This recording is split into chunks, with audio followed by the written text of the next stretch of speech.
Alrighty, guys, here we go for another show on the Mortpig Show. So taxpayers are going to help first home buyers. This is a show by Ben Harvey over in Perth. He takes a bit of a comedic take on everything, but honestly, if you don't laugh about this, you cry. So let's start the video. Albo's getting twitchy on housing. Yeah, he is. The PM's brought forward his housing guarantee scheme, under which first home buyers need to come up with a 5% deposit instead of the traditional 20%. This means that from October 1... It's gone from 20% to 5%. How about like 15%? If like just bam, straight to 5%. And home loans will be written for people previously considered a credit risk. Insufficient funds!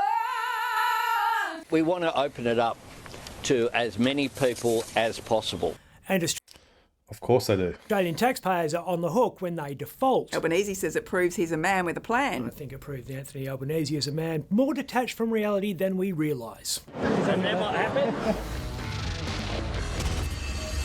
The government says the change will benefit thousands of people. It will. Thousands of real estate agents will benefit when they sell houses to people who can't afford them. That's it.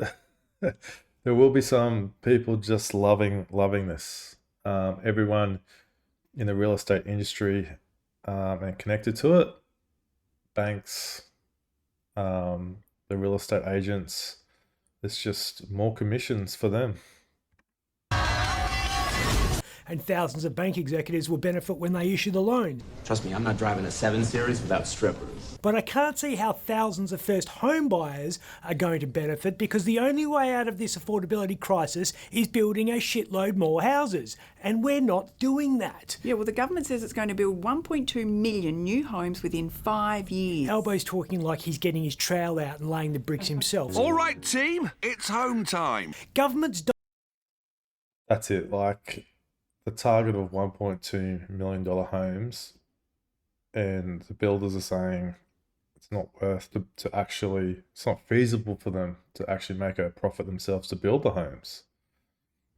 Don't build anything. Governments incentivise or directly pay private companies to build things. So which builders are going to tool up for all that work? Not the 3,000 that went broke last year. That was up 28%. They didn't go under for want of...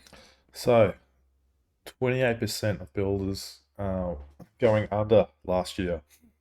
Work, incidentally. They went broke because of cost blowouts, planning delays and labour shortages. No tradies. Because the government cut the migrant intake. They're eating the dogs. Does anyone believe that the existing cohort of Australian tradies is going to be able to build 1.2 million extra homes in the next few years? All you got to do is walk on site, pick up a trowel and start throwing bricks around, you know? Anyone can do it, mate. It's not rocket science. Gonna whip up a few 3x2s in between lunch and 3 smoko breaks spent backing out the pie and chocolate they had for morning tea? Every day I cause a big line up down the shitters to make everyone think that I've just discovered the whole... No, to make good on his promise, Albo needs to build 240,000 houses a year, a level of activity we've achieved only twice in 2016 and 2021. We're absolutely determined to do everything we can to fast-track home ownership.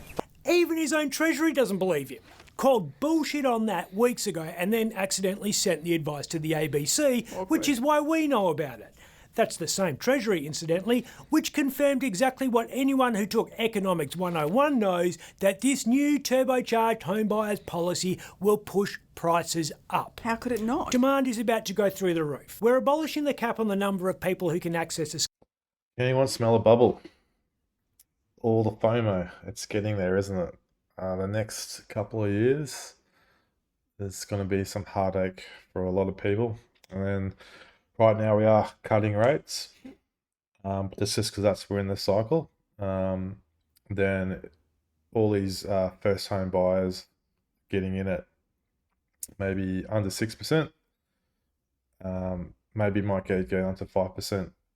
But then they can switch back up to 7.5% in another cycle of rates going up. And then what's that going to do? Are you prepared to pay around about $1,000 a week just to service the mortgage? If you're on about 70K a year, you have no money left for food. So yeah, you could be a first home buyer, but you might have to be like a high powered couple, both on probably a combined household of over $300,000 a year. Then I think that's fine. You're in a position. But just for the average punter in the first home buying market, you're going to have to live in a shitter. Game previously limited to 50,000 because Treasury was worried about the liability.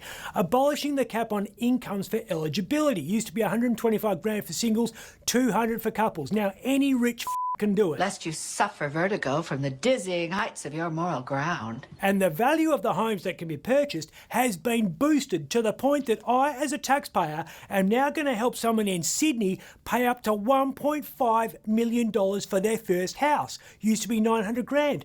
1.5 million for your first house. Right now, we need to lean in and help those first home buyers get their foothold in the market. Lean in? I don't think my house is worth $1.5 million, but I got to look after some trust fund from the North Shore who wants to live closer to mummy and daddy. All places are expensive in Sydney. Well, this is not going to make it any cheaper. Who is giving Anthony Albanese economic advice at the moment? Anyone? Anyone? I've got to say, first home buyer, and your first home is $1 million. That is it's a lot of money. Like, I guess you could say you're a millionaire straight away. Put down a 5% deposit, and yep, you're a millionaire. You have a net worth. Well, you have a $1 million home, but the bank owns it. You've got to service that loan. There is a name for loans given to people who can't afford them. They're called subprime mortgages, and they caused the global financial crisis in 2007. That's interesting that he's calling this similar to the subprime.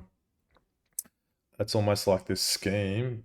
It all comes down to banks and what they're gonna deem as being you qualify with servicing the loan. But from there, it seems like they're not going to even look at your income. As long as you've got the deposit, you're in. Crazy. Now, off. I'm in Harvey. All right, guys, put it in the comments. What do you think?